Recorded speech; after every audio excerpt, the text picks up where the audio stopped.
have something worthwhile now. So Yay! Hello. Yeah, there's my camera there. So hello, Madam N from Plike or Plike. Hello. Or how is it said? I assumed it's Plike, but it's. How do you feel it's said? Is there any setting, and will I ever let you answer? No, you've got it absolutely right. And, looking back, I would choose any name but Plike because it's just been so confusing for everybody. Yeah, and but it's good search engine optimization. Yeah. It isn't actually. There's lots of things with Plike, but never mind.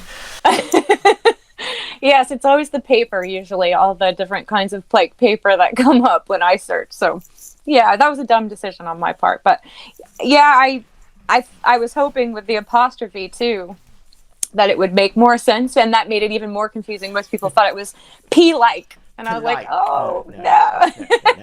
And that's what got me confused in days prior to this. I was wondering, is it... Polike or Pelike or who knows? But anyway, all this sort of cold open and everything. But who on earth are you? People will want to know. So I should sort of just, I'll take a back seat for a bit, and you just, waffle on about yourself and how amazing you are for a while, I guess. Okay. So as far as Plike goes, I had never done anything solo prior to that. I had always just been in bands or in projects, and so I guess I always kind of had this fear that if I was doing something on my own that it would be missing something. I don't know if being in bands like pounded that into me, where like you've got to have multiple people. So I was really scared to do it, and then after I started writing the first album, and I was even too afraid to share it with my friends because I'm like, oh, I don't think anybody's gonna like it. It's so weird. Nobody's gonna get it. It's just so bizarre. But I was like, I'm doing it no matter what. If I release this album and people just can't stand it, at least I tried, and I can, die happy and go, well, you gave it a shot. And I was so shocked when people were like, this is really cool. I like this. I was like, oh my God, unbelievable. Like, it's still, I have friends that joke around with me, like other musician friends that say, you like are almost like a crazy lady online, the way that you thank people, like. And I'm like, but that's the thing. Every single time that somebody says, I love your song, or I love this album, or wow, this is great. Like every time I'm just like, are they talking to me? Me? Really? They're talking about Plike right now. It will never cease feeling surreal, where like when you're in a band and you get a compliment, it's like, it's to all of you, so it feels like, yay, we did this together. But I'll never get used to people being so kind and gracious with the things that they say about the music. But as far as starting the project, I was going through a really... Can we curse in this interview? I may permit it. Yeah, go ahead. If you are a potty mouth, who am I to stop you? I'm a horrible potty mouth, but I can censor it. You're American, so, we expect such uncouth behaviour. Not like us civilised English people, Oh my God, you're so funny. Yeah, I was going through a really craptastic time. It was just a really dark time, and that was also a reason that I felt like... Have you ever, I'm sure every musician has probably had a moment where you feel like, I really want to say this. I want to get this out of me. I want to like go in this creative direction, and where you kind of are like, it was something that was like so personal at the time. I just felt I needed to get it out. I was diagnosed with post-traumatic stress disorder. I was just kind of living in a hellish place, and it was like, I need to just get this stuff out. Like, so that was another kind of deep dive, especially for like the first 3 albums. That's something that's changing now, though. Like, I feel like I'm at a point now in my recovery where I still, I love the dark. I appreciate the dark. Like, I watch horror movies all day, every day. I love anything that's witchy, or I love all that stuff. So that's going to always be a part of Plike. But I feel like everything that I kind of needed to get out. And a lot of the times, obviously, very cryptically, since I'm not a vocalist or a lyricist. So you have to Frankenstein vocal phrases together to try to get an idea out about what you're trying to say. But I feel like I'm ready to kind of just move into just fun dark. Like talking about like the difference versus like a Tim Burton movie kind of darkness versus like soft.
Look at the imagery, it tends to favour that sort of Victoriana style of sort of darkness thing.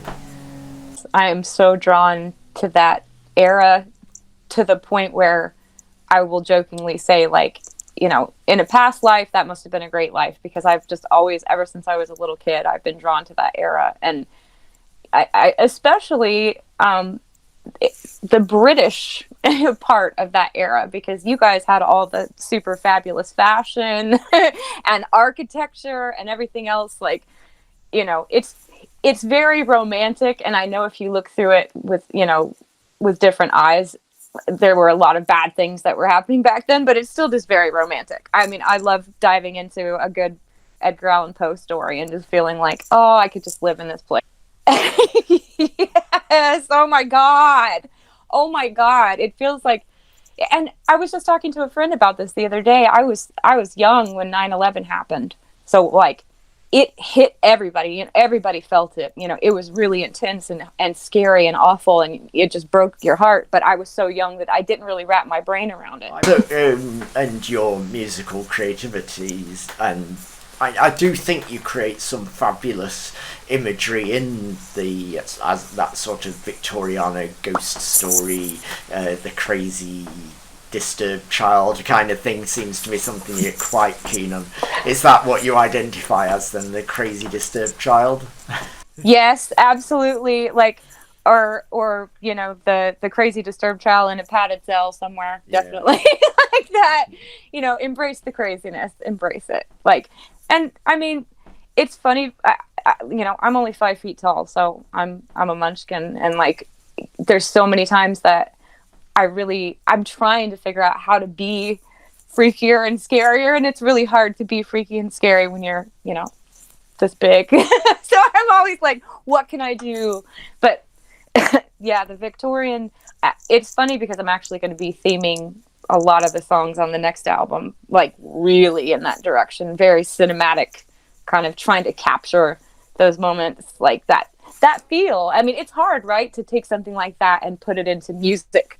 Like to say it with music, you can really, I mean, that's why I love sound design and stuff so much. But someday, that's I mean, you come significantly from that sort of sound design element with your music, not the traditional song thing. So how did you get into that more soundscapey sound design atmosphere thing, rather than say traditional instrumentation?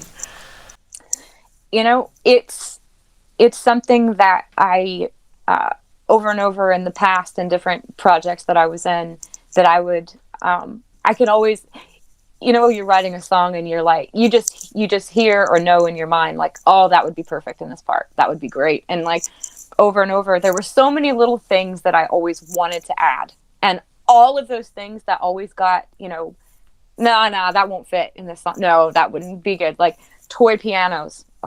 Glockenspiels. I love those that I love those little chimey childlike sounds, and mixing them with these frightening sound design, soundscapes.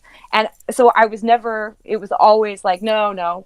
So it was kind of like when I got to Plike, it was like all these things that I've never gotten to do. Let's see if I can pull it off. And you get kind of stubborn and you're like, I'm doing this. And it actually, I had already done some sound design for video game stuff. So I had like some experience prior to that, but I'm still learning. That's the funniest thing, isn't it? Like, I feel like so would we know any of the games you've been involved in? Probably not. Most of them are pretty tiny, and the one big one that I was on for 4 years, that was going to be like, this is going to be it. I mean, it ended up getting the whole company folded last January, and it was like, oh my God, all this work that we put into it. But yeah, there's one of the games is called Swords and Sandals. I don't know if you've heard of that one. I know of the general term, but I've not heard of the game.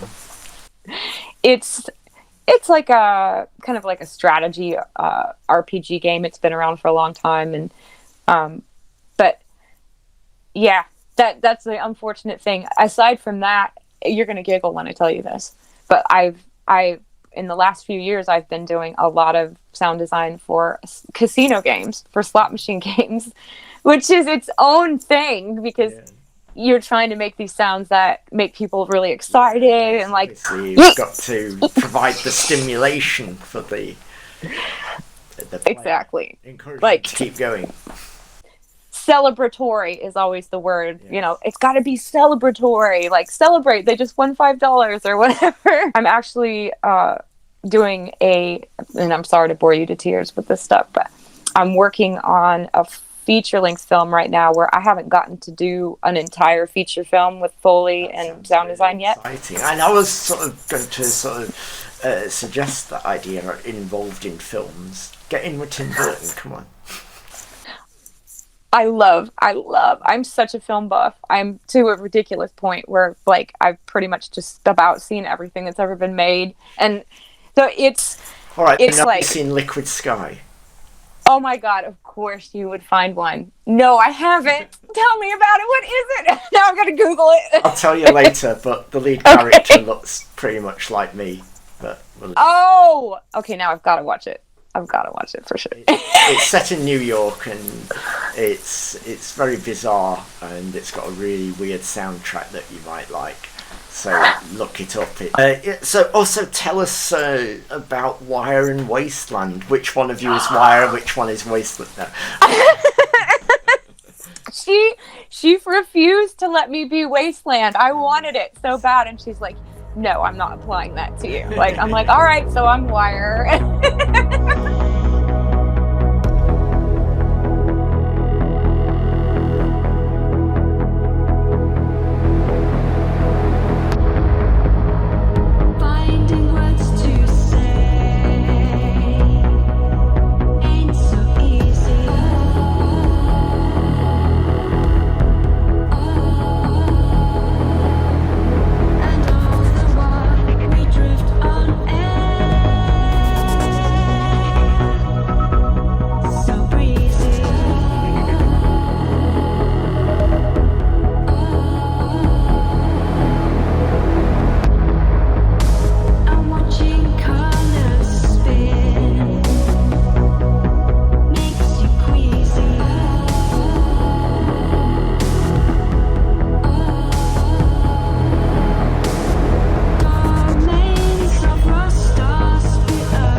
With Jules Straw, who is known as Pink Logic with the K on the end. My name is Pink Logic with the K on the end. Girl, I love her. Lovely Jules, a fabulous artist in her own right. I loved her music so much. So brilliantly creative and individual. How did you come to be working with her then? That was like 5 years in the making. I think we first connected because you and I have been in each other's circles for a long time now, right? I mean, it's been how long, but it's been a while. Yeah, I mean, yeah, it's like when where I'll be like, must be about 5 years. I can't quite remember exactly how we ended up connected, but I can't either. And same with Jules. I'm like, I can't remember if I found her on SoundCloud or on Twitter or where I found her, but I just like you. As soon as I found her music, I was like, she's amazing. Oh my God. And of course, instantly, just like every producer, I want to collaborate with her. And I'm like, all right, like, you know what? She's going to say no.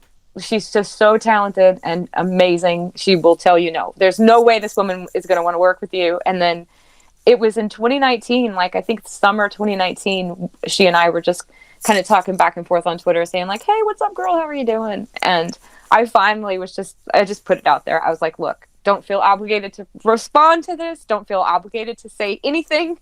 I'm just going to put this out there that I've been wanting to work with you forever. And I totally was like, all right, she's going to say no. Just, that's fine.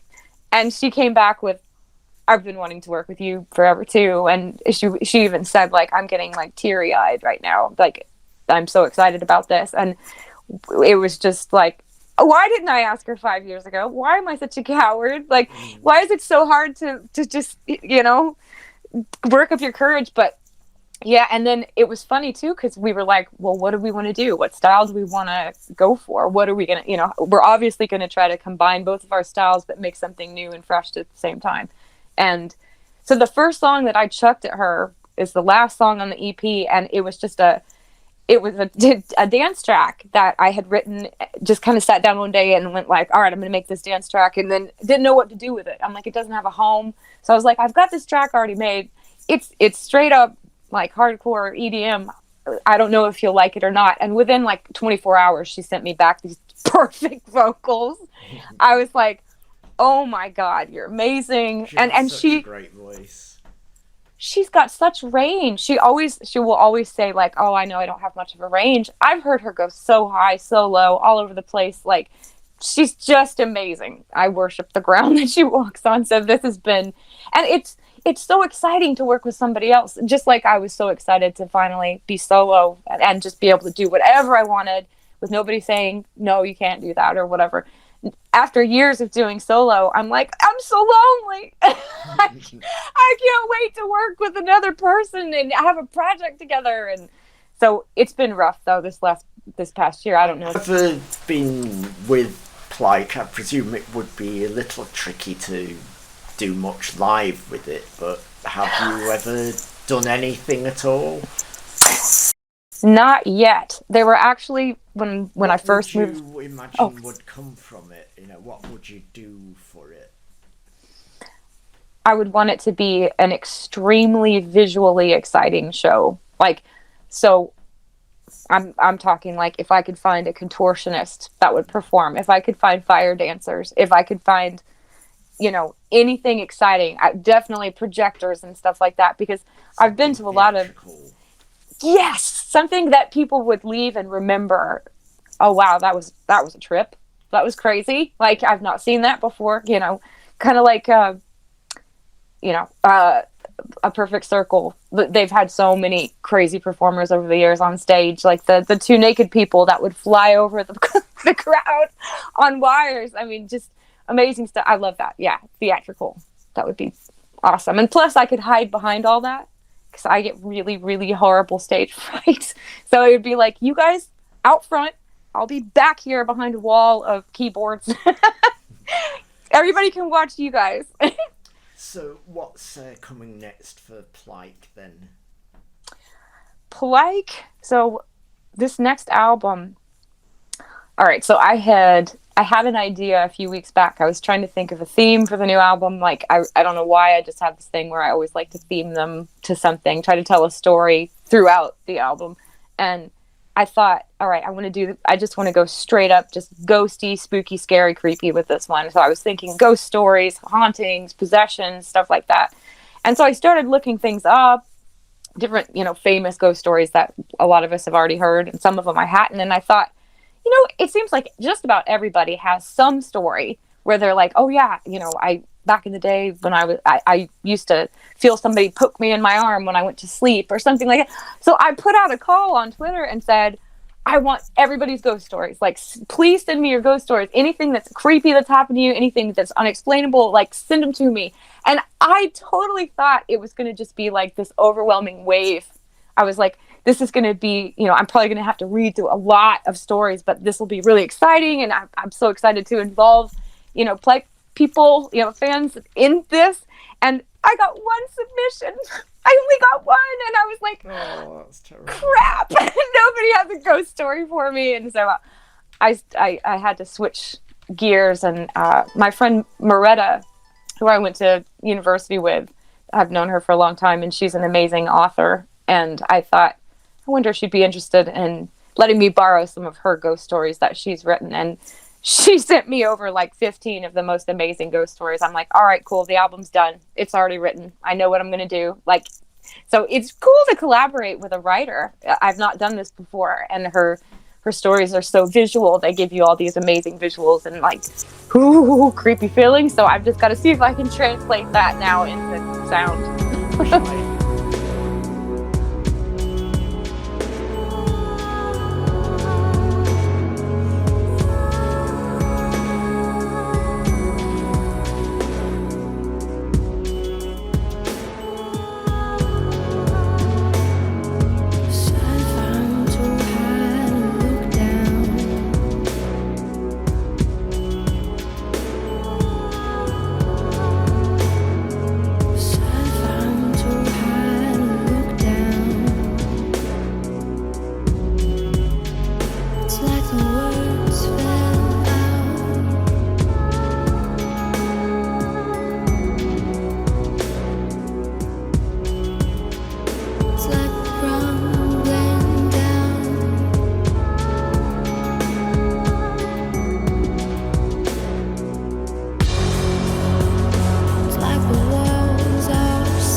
the ultimate goal, which I don't know if it's achievable or not. I would love to just score films full time. That would be amazing. I mean, that's my bread and butter right now, working on, audio gigs, and it's been going really well. So I've just been producing some tracks, working on that film that I mentioned, working on a bunch of games and stuff like that. But I would love, composers, there's too many to count, but like Danny Elfman, just for one example, like I love, and you may not, I don't know, some people are like, I can't stand Danny Elfman. That's all it is. What a hack. No, I mean, every Danny Elfman soundtrack. They're all the same. Watch. The next time I put on a Tim Burton movie, you know what I'm going to hear? I'm going to hear you going, dun, dun, dun, dun, dun. It's fine. He does definitely have a sound. And, so do people like John Williams. It's very appealing, I will admit. It's very charming, isn't it? It just kind of draws. Look forward to the next Tim Burton movie being soundtracked by Plike, definitely. Oh, please, Tim Burton, if you're listening. That would be amazing. But it's a tough thing. I think with breaking into not even talking blockbuster films, but big films. That's a big. So if I could, what I think I would die happy if I could just get a Plike song into like one Tim Burton movie would be great. Anything like Song Trader to get a sync deal kind of thing with a movie of any kind? You know what? I'm actually signed with, I think, 3 different music production libraries, and they've licensed some of my songs out. So that's been. I've gotten, I think, 5 or 6 placements over like the last 5 years. So my IMDb page is still puny, but it's getting there a little bit. Going back to movies, what's your favourite then? Ooh, that's a tough one. God. Thinking of movies that I can watch and watch and watch every day and never ever get tired of. The Thing and Death Becomes Her. I'd have to put those at the top. I'm a huge John Carpenter fan, and definitely see how Death Becomes Her fits in with you. I saw that at the cinema when it came out. Oh, lucky. I to be honest, not a big fan myself, but The Thing, absolutely, yeah. Oh my God! And it's still creepy, and it's one of those few movies that you watch and you're like, it's like Hellraiser. You watch it now and you're like, okay, the stuff is dated, but it still gives me the creeps. Hellraiser's an incredible film, I think. Oh my God, yeah. I the first 3, honestly, I've watched a billion times. I could just about talk word for word with them. So good. What?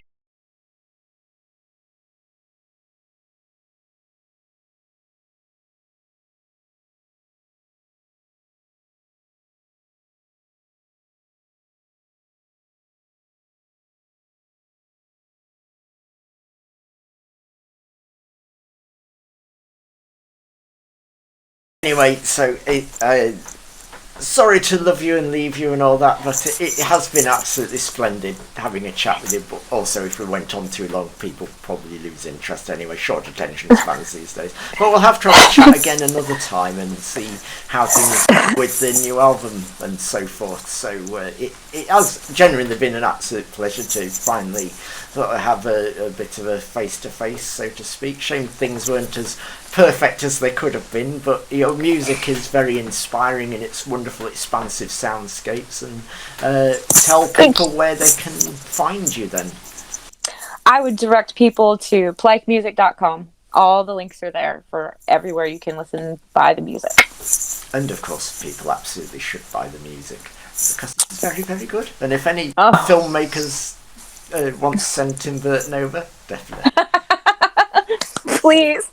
So anyway, yes, thank you so much for your time and joining me this evening, afternoon, whatever it happens to be. It's really absolutely lovely to talk to you. So you take care, and hopefully we'll have a chat again in the not too distant future. Enjoy the rest of your day. Thank you, you too, and I appreciate you. Bye. For now.